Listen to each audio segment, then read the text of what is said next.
30 সেকেন্ডের মধ্যে যদি আপনি এই মাছের নামগুলো বলতে পারেন তাহলে বুঝতে হবে যে আপনি লাইফে অনেক ধরনের মাছ খেয়েছেন। আর যদি না পারেন তাহলে আমি বলে দিচ্ছি এই মাছগুলোর নাম হচ্ছে পার্শে মাছ।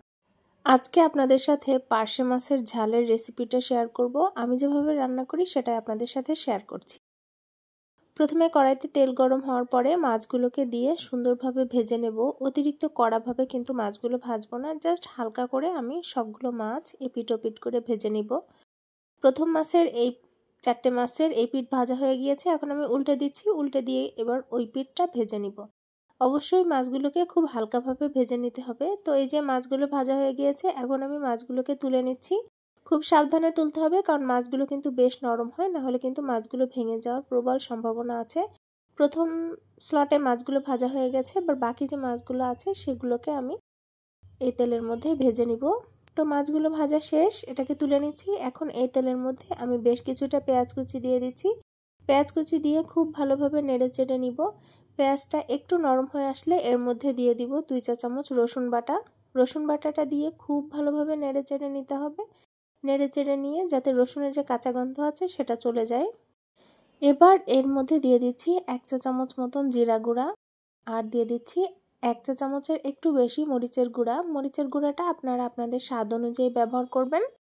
এখন এর মধ্যে দিয়ে দিচ্ছি সামান্য কিছুটা গরম পানি, অর্থাৎ মশলাটা কষানোর জন্য কিছুটা গরম পানি দিয়ে দিচ্ছি। দিয়ে খুব ভালোভাবে নেড়ে চেড়ে মশলা যখন তেল উঠে আসবে তখন এর মধ্যে দিয়ে দিচ্ছি একটা টমেটো কুচি। টমেটোটি আমি সুন্দরভাবে কিউব করে কেটে নিয়েছিলাম। এবার এর মধ্যে দিয়ে দিচ্ছি 1 চা চামচ লবণ। লবণ দিয়ে খুব ভালোভাবে নেড়ে চেড়ে নিব, অর্থাৎ মশলাটা কষিয়ে নিব। এতে করে টমেটোটা বেশ নরম হয়ে আসবে এবং এর মধ্যে যে এক্সট্রা তেল আছে তেলটা বেরিয়ে আসবে। এখন এর মধ্যে দিয়ে দিব 1 টেবিল চামচ সরিষা বাটা, যেটা আমি সামান্য লবণ এবং কাঁচামরিচ দিয়ে বেটে রেখেছিলাম। লবণ আর কাঁচামরিচ দিয়ে সরিষাটা বাটলে সরিষার যে তেতো ভাবটা আছে সেটা চলে যায়। এটা দেওয়ার পরে বেশ কিছুক্ষণ নেড়ে চেড়ে নিব, অর্থাৎ সরিষাটা দেওয়ার পরে বেশ কিছুক্ষণ সময় নিয়ে এটাকে নেড়ে চেড়ে নিব, যাতে করে সরিষার যে একটা কাঁচা গন্ধ আছে সেটা চলে যায়। এবার এর মধ্যে দিয়ে দিব গরম পানি। আমি এখানে 1 কাপ পরিমাণ গরম পানি দিয়েছি। গরম পানি দেওয়ার পরে পানিতে খুব ভালো মতন বলক চলে আসলে আমি এর মধ্যে মাছগুলা দিয়ে দিব, আর এর মধ্যে দিয়ে দিচ্ছি খুব সামান্য পরিমাণে হলুদ। বলক উঠে গিয়েছে, এখন এর মধ্যে মাছগুলোকে নামিয়ে দিব। আমি এখানে সবগুলো মাছ দিয়ে দিচ্ছি। মাছ দিয়ে বেশ কিছুক্ষণ জাল করে নিব এবং এর পরে দিয়ে দিচ্ছি কয়েকটা কাঁচামরিচ।